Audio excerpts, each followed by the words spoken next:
Dumplings are hands down my favorite finger food. Anybody that knows me knows that if you're coming over for dinner at my house for a dinner party, there's some type of dumpling on the menu. But for all dumplings, it starts with the skin. So we're gonna make some homemade dumpling skins and show you how to walk through that process and also talk about some store-bought ones as well.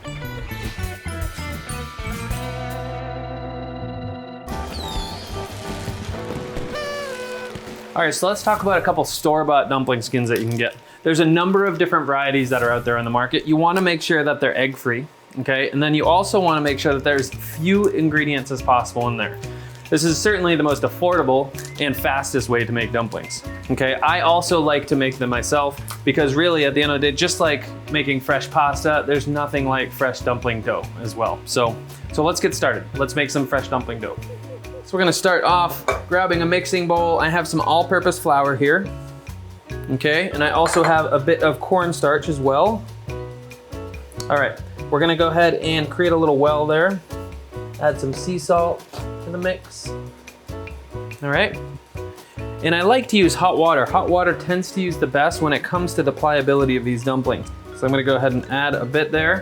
We're gonna get a spoon, just kind of mix that up. You don't wanna dive in, in case your water is a little too hot. So you wanna get it to it almost binding, okay, before you put it on the board. Okay, that looks good. Now this is the point where I'm gonna put it on the board.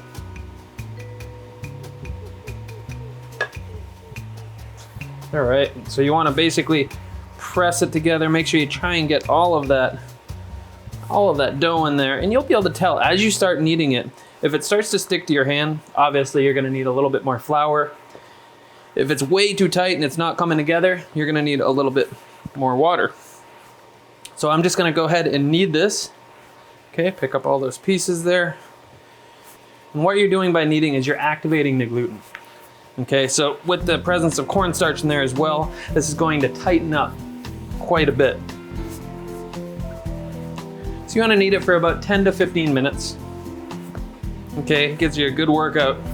But this batch right here that we just made will make a good 100 plus dumplings.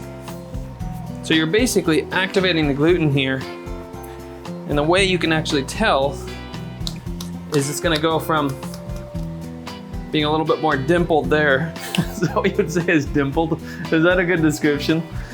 It's a little bit more dimpled, right? And then it'll become very smooth once it's actually kneaded to where you want it. It's just like when you're making pasta as well. So I'm doing half turns, kneading, pressing down. So that's almost there.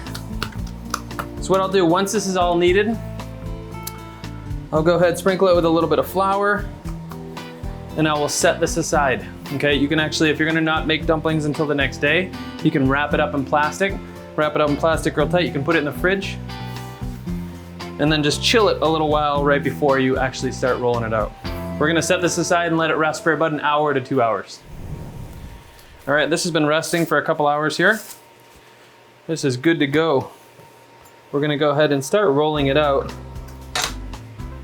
Okay, we're gonna roll this out. Use a little bit of flour as you need it on the board. We're gonna roll this out, and then I'm gonna basically slice them in very small pieces to roll them out. So, oh, that's good. Okay, it's almost like the process of making gnocchi here. All right, let's get a little bit of flour on the board for each one. I want these round, so I'm gonna go ahead and, okay.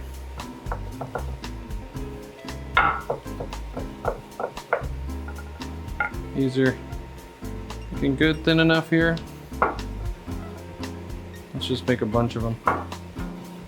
Okay, the nice thing about these dumplings, they don't have to be perfect in shape because you can actually form them around the filling. All right, so these are looking good. So I'm just gonna go ahead and stack those. So making your own dumpling skins is definitely a labor of love, just like making your own fresh pasta. But really, there's what, 3 ingredients in this, a little bit of time, and you can make these ahead of time. It makes the dumpling making process go way faster. Make sure these are well floured once they're actually rolled out to avoid them sticking. Just gonna make a little stack here.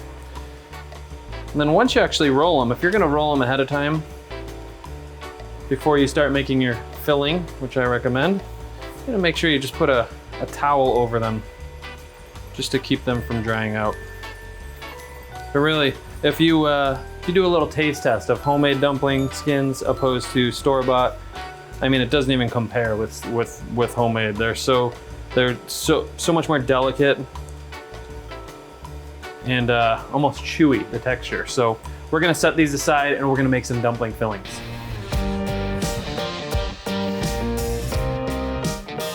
This is why every day of the week I have tickets to the gun show. Where is it? Where is it again? That way, maybe.